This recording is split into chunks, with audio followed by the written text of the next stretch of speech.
தெய்வத்தான் ஆகாது எனினும் முயற்சி தன் நெய் வருத்த கொடிதர். இந்த நெய் என்பது உடல். இந்த உடலை வருத்த நமக்கு கிடைக்கக்கூடிய நன்மைகள் இது எப்படி அப்படின்னா, உடல் வருத்து சிந்தனை, உடல் வருத்தம், உடல் மனம் இல்லையா, எல்லாமே சேர்ந்து, மெய் எண்ணம் எல்லாம் சேர்ந்து. அப்போ இது நாம் சிந்தித்து செயல்படும் பொழுது தெய்வத்தான் ஆகாது எனினும். இப்போ நம்மலாம் ஒன்று நடக்கலைன்னா கடவுள் கருணை காட்டலன்னு இன்னைக்கு எல்லாரும் சொல்ல கற்றுக்கிட்டாங்க. இல்லை என்னோட நட்சத்திரங்கள் நேரங்கள் கோள்கள் சரியில்லைன்னு சொல்ல கற்றுக்கிட்டாங்க.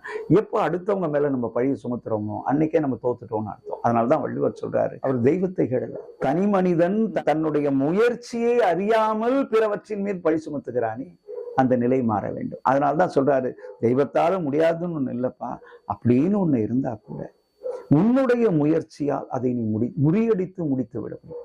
தெய்வத்தால முடியாது இல்லை, ஆனா உன் முயற்சியால் முடியக்கூடியது ஆகாதது ஒன்றுமில்லை என்பதை மிக அழகாக முடியும் என்று சொல்றார்.